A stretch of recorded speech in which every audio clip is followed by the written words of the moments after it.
What's happening, Panda Nation? Peter Von Panda here. You're looking for an affordable Reflex red dot?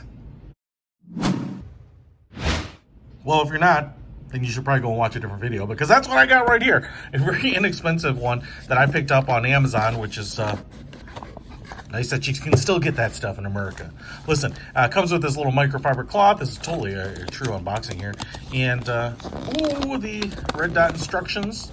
A little one-pager right there, you can see right there. And I always meant to pick one of these up just because of the price point, and because, you know, a buddy of mine used to use one. It was kind of my first experience with a red dot. We have a little screwdriver here, and I really liked it. And like I said, you know, he had it just because it was affordable, but it worked pretty well. And I've always kind of been curious about checking out kind of the latest, and this is very similar to what he had. Oh, looks like we also get a little Allen key here as an adjustment tool, and then, oh man, dude, I'm surprised at all the stuff we get. We get an extra battery here, a CR2032 battery for it, but here is the red dot itself, and feels nice. I mean, it's kind of seems like a full steel or aluminum construction here. You can see it's going to fit a picatinny rail.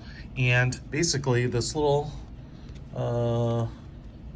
actually the Allen key that you need to adjust the opening here and tighten it down is not this one. And look, it does come with the right Allen key here for adjusting these too. So I just didn't see it in there. That's cool. So you do have that. It does come with this little rubber cover for the glass, the front, the holographic lens here, which is nice because then you don't have to worry about smudging, cracking, or something hitting it. And as you might be able to see there, it's just a pretty nice looking thing. It's got that typical tactical look. As you can see here, the lens is like slightly tinted, and I'm assuming that's to kind of capture the laser light. You do have elevation adjustments right there, and then I am assuming, oh, right there, you have a windage adjustment as well, and you'll have a cap right here where the 2032 battery will go into, so you'll use a coin to open that up. And then you have your turret right here, which looks like we have a green dot all the way from 0 to 5 and red up to 5 as well. So it's tough to turn. Oh man, it's working. And I like that it's tough to turn so you don't accidentally knock it. Just turn that back a second there, because I'm assuming that first green 0 means off, as you can see. All right. So I want to just go ahead and focus lock right on that for a minute here, because I want to go ahead and go to the green now, turn it the other way. And this is a really well lit room, and boom. In fact, what I might want to do is focus lock well beyond my target here. Got the focus fixed a little bit there. And so you got the crosshairs in there just like that. Now I'm just gonna kind of rotate it up to 5 and see what that does. I think it might actually give us a little glare or starburst, because if it's that bright, wow, you know, it doesn't flare out. That's not bad. In the bright room here, that's actually probably what you would want. You can kind of see, you can see that door there and all that through there. Definitely is a tinted like lens, right? I mean, so you can see how you have that kind of window tint look. Now, if I keep going here, now we're on the red.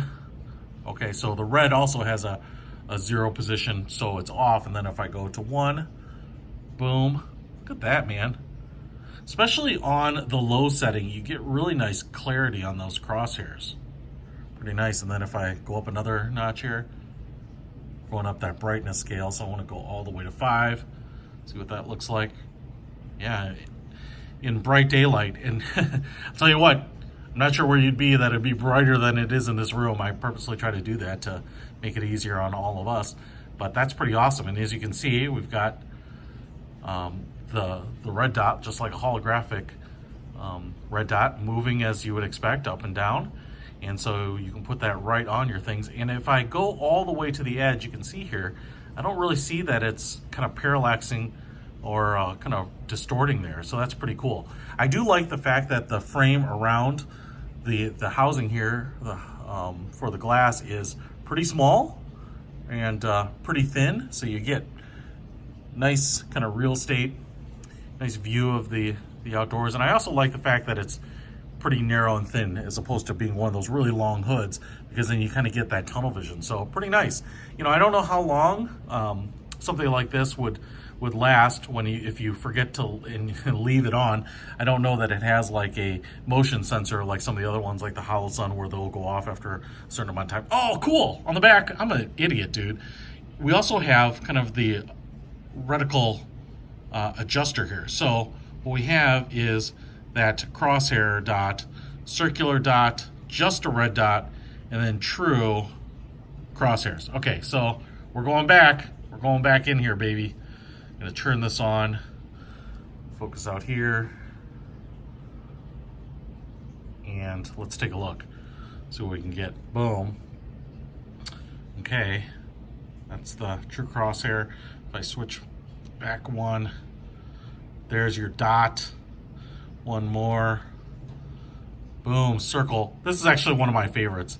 You get a nice clean dot in the middle, probably 1 or 2 MOA, and then a circles to kind of really draw your eye in and find it. And then back to what we were playing with right there, which I guess actually is a crosshair with a tiny circle in the middle, with a dot inside of that even. So that's even probably a little bit more precise. Anyway, that's cool. So I'm really liking that, and I'll be honest, I didn't expect that.